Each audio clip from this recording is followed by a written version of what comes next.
Palmeiras. Estamos de volta na TV, então. Agora é hora de falar sobre o São Paulo. São Paulo que busca um substituto para o Pablo Maia, que infelizmente sofreu uma lesão ligamentar no tornozelo, vai passar por cirurgia, vai ser operado, então vai ficar de molho um bom tempo. A gente deseja aí pronta recuperação para ele. Mas enquanto isso, o Zubeldia vai ter que pensar quem colocar no lugar do Pablo Maia, que é um jogador muito talentoso, que faz toda a diferença ali no time do São Paulo. A princípio, uma solução caseira. A gente falava ontem aqui, tem o Luiz Gustavo voltando de lesão, o Bobadilha pode ser uma opção. E aí tem dois jogadores que eu fico pensando, queria trazer aqui na roda para vocês, que estão ali encostados, vêm treinando de forma separada do elenco e que não vêm sendo muito observados de perto ali pelo Zubeldia ou não vêm sendo cogitados nesse momento, que são Luan e Lisiero. Ô, Hernan, não está pelo menos no radar do Zubeldia pensar em utilizar esses jogadores nesse momento? Explica pra gente. O Luan é um jogador que estava no Vitória. O Luan é um jogador que esteve muito próximo de continuar no Vitória. E por algum motivo, na reta final ali, o Vitória foi bem, o Vitória teve a permanência na Série A, agora é um time que está com 20 jogos, se eu não me engano, de invencibilidade, o Carpini está muito bem, e de repente o Luan se descolou lá do time, o presidente Fábio Mota, num primeiro momento, estava querendo até exercer ali a opção de compra junto ao São Paulo, e de repente o Luan voltou, e o Luan treinando em horários diferentes, em períodos diferentes, né, melhor dizendo, e o Luan treinando e tá ali, tá lá. Se esforça, faz o dele e tal, quer estar à disposição, mas o Zubeldia não conta com ele. E não vai ser agora. Não foi chamado, não foi solicitado, continua na mesma.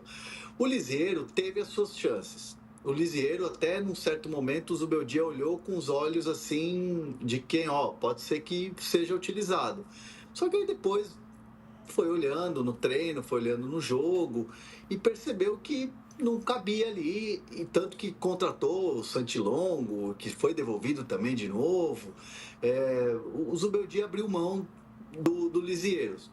E aí é um jogador que hoje também não faz parte dos planos. E não vai ser agora, que numa emergência, ainda mais numa posição que é chave dentro do São Paulo, que esses jogadores vão ser chamados. O Zubeldia hoje prefere improvisar um Bobadilha ou até mesmo um Marcos Antônio do que propriamente chamar esses jogadores. E mesmo porque está voltando o Luiz Gustavo, que está na transição, e no fim de semana ele já deve estar entregue ao grupo para treinar, não acredito, é remota a chance dele ser titular na decisão, vindo aí de uma fratura, mas ele vai ter um tempo aí para estar à disposição. E o Luiz Gustavo é o jogador que vai cumprir essa função na ausência do Pablo Maia, né? Então, assim, o São Paulo vai com o que tem e vai olhar outras peças até o dia 28, pode ser, né? Tem essa possibilidade? Tem, mas é o que eu falo, tem que ser a oportunidade, tem que ser algo que case dentro das características que o São Paulo tem contratado no mercado, tem que ser algo dentro do que o São Paulo pode hoje. Ou então, quando reabrir a janela, porque o Pablo Maia vai ficar um tempo, um mínimo de 3 meses é a recuperação do São Paulo, a cirurgia do Pablo Maia vai ser amanhã. Então, assim, é isso que o São Paulo tem hoje, mas não vai abrir possibilidade para jogadores que hoje o Zubeldia não conta. Eu vou dizer para você o time de sábado, quer? De segunda-feira, quer? Opa, queremos. Vamos ver se eu acerto. O time das quartas de final do Paulistão. Rafael Ferrarese, Arboleda e Alan Franco. Igor Vinícius. Alisson, Marcos Antônio e Enzo Dias. Lucas, Oscar e Caleri. Ele vai 3-4-2-1. Porque o Zubeldia falou que o problema era tático e o problema era dele. E ele falou depois de mudar o sistema para 3 zagueiros. E tirar o Luciano do time. E eu acho que é por aí que ele vai. Pode ser Cedric no lugar do Igor Vinícius. Mas eu acho que o time é por aqui. Ele faz o Alan Franco como um híbrido de terceiro zagueiro e volante em posição em que ele jogou no Independiente.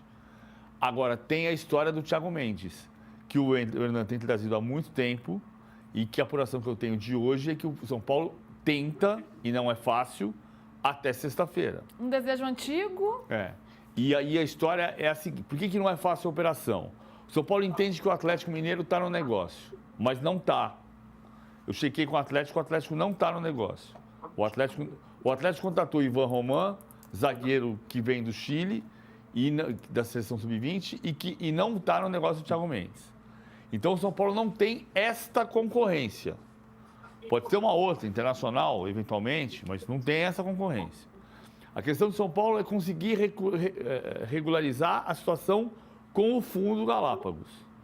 Então, para isso, o São Paulo já fez reuniões diversas e conseguiu equacionar a situação do que tem de custo neste ano para não ultrapassar o limite do que o FIDIC indica.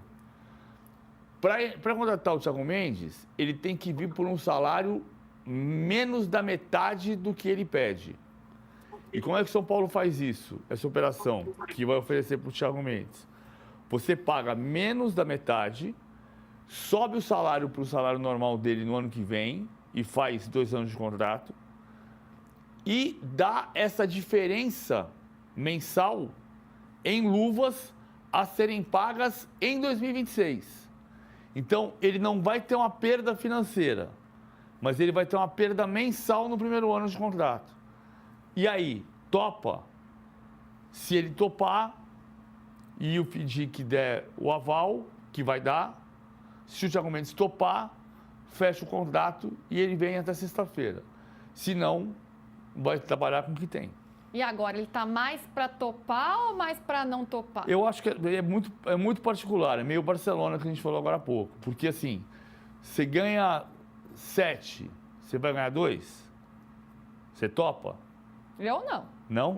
Mas eu vou te dar esses 5 de diferença no ano que vem. Tá. Não? Preciso pensar. Então. Depende do projeto. Do projeto. Então, depende do que você quer trabalhar. Mili, você toparia?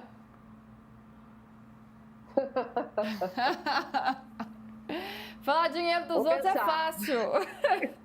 É isso. Pensar com o dinheiro dos outros é fácil. A coisa mais fácil do mundo, gente.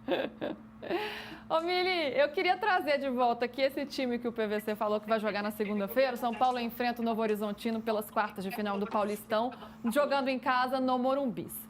E você sempre foi muito defensora do quarteto, né? Até porque é um quarteto talentoso, em que a gente vê a técnica, que é legal de ver jogar.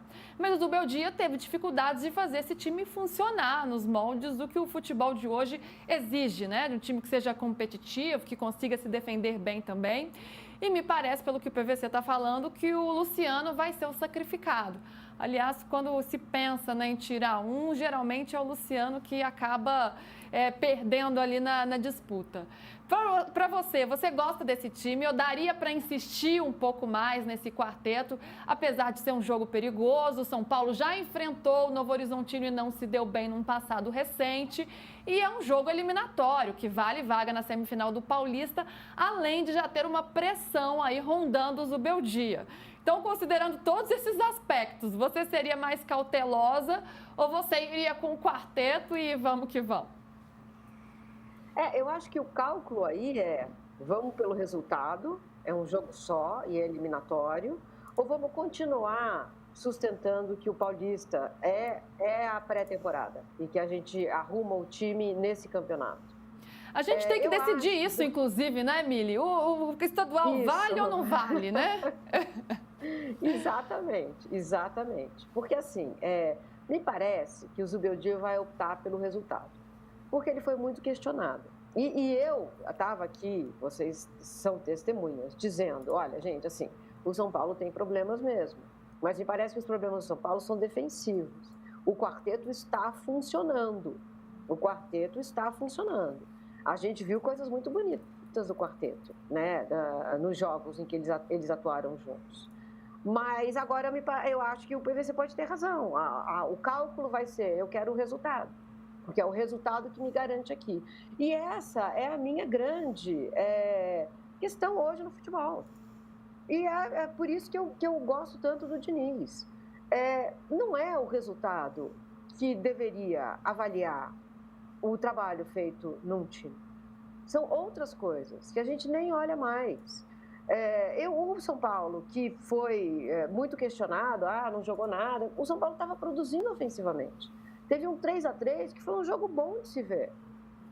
Foi considerado um fracasso o 3-3 do São Paulo. Nem lembro mais contra quem Velo. foi, gente. Velo Clube. Velo, contra o Velo. Eu gostei daquele, produziu. E um jogo antes, o São Paulo também produziu muito ofensivamente. O que é que a gente quer de um clube? É só vencer? Custe o que custar? Pode ser que alguém diga sim, talvez essa pessoa até esteja certa, sim, mas é muito diferente de como eu vejo. Os times que mais me mobilizaram na vida, eles não venceram. Eles não venceram. As seleções do Tele, 82, eu amei aquelas seleções como eu poucas vezes amei alguma coisa na vida, de tão intenso que foi. A Máquina Tricolor, que é um time que venceu pouquíssimo. Aquele Corinthians do Sócrates. Aquele time mobilizava multidões, pelo que fazia também fora de campo. E pela maneira como se comportava em campo. O Fluminense antes de 2023, o Fluminense de 2022, foi um time lindo de se ver jogar. Então, a gente está perdendo a noção de que futebol é mais do que levantar a caneca. E aí, quando eu falo isso, vem sempre alguém dizer assim, então tá bom, então agora não vamos ganhar mais nada. Não é disso que se trata. A discussão não é simplista nesses termos.